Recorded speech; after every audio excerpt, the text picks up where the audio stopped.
E-Freelancing.com এর পক্ষ থেকে আমরা আজকে দেখব HTML এর হেডলাইন এবং প্যারাগ্রাফ সম্পর্কে। একটি ওয়েবসাইটে কিভাবে আমরা একটি হেডলাইন অ্যাড করতে পারি এবং কিভাবে একটি প্যারাগ্রাফ অ্যাড করতে পারি সেটা দেখব। সর্বপ্রথম আমরা যে কোনো একটি ফোল্ডার ওপেন করে নিই। ফোল্ডারটিকে আমরা ভিজুয়াল স্টুডিও কোডের মাধ্যমে ওপেন করে নিই। ফোল্ডারে আমরা একটি ফাইল ক্রিয়েট করে নিই। ফাইলের নাম আমরা উদাহরণস্বরূপ index.html নামে দিই। index.html।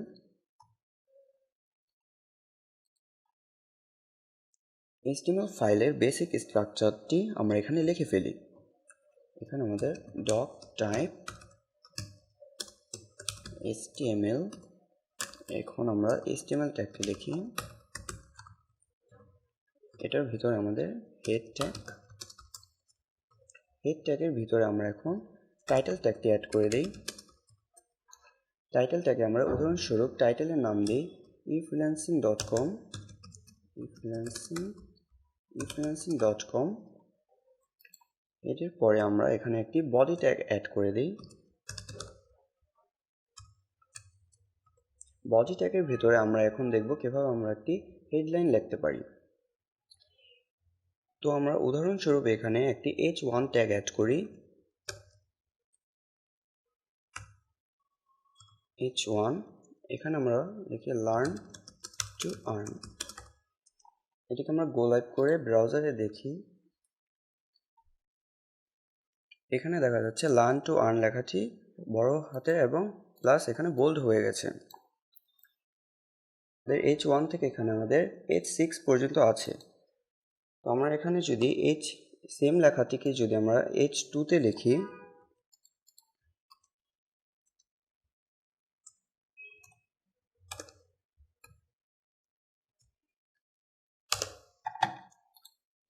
h2 তে h1 এ হলো একটু বড় এবং h2 তে এর থেকে ছোট, এরকম করে h6 পর্যন্ত আছে।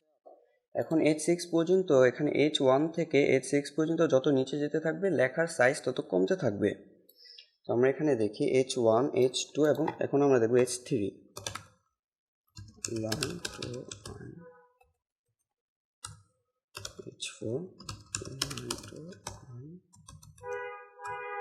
h5, লার্ন টু আর্ন এবং লাস্টে আমাদের h6, লার্ন টু আর্ন। তো এখানে আমরা দেখছি h1 এর লেখাটি অনেক বড়, h2 তে তার থেকে ছোট এবং h3 তে তার থেকে ছোট।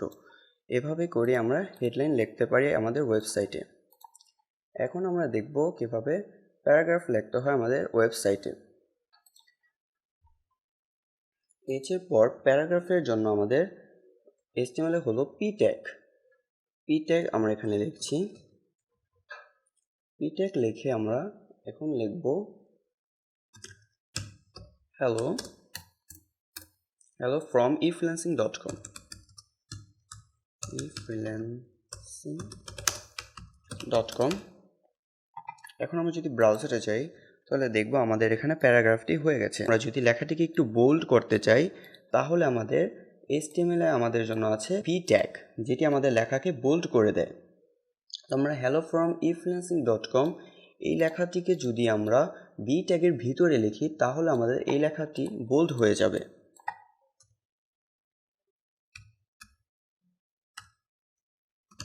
এখন আমরা আবার লিখছি b ট্যাগের ভিতরে hello from e-freelancing.com। hello from e-freelancing.com এখানে লেখাটি বোল্ড হয়ে গেছে। এখন যদি আমরা চাই এই প্যারাগ্রাফে এই লেখাটিকে আন্ডারলাইন করতে তাহলে আমাদের HTML আমাদের জন্য আছে u ট্যাগ। তো আমরা বোল্ড ট্যাগের ভিতরে আবার আমরা u ট্যাগ দেব, তাহলে লেখাটি আমাদের আন্ডারলাইন হয়ে যাবে। তো hello from e-freelancing লেখাটি আমরা যদি কেটে দিই আবার, এখন আমরা u ট্যাগ ইউজ করব। u ট্যাগের ভিতরে আবার যদি আমরা লেখাটি লিখি hello from e-freelancing.com, তাহলে আমরা দেখব এখানে লেখাটি আমাদের এখন আন্ডারলাইন হয়ে গেছে।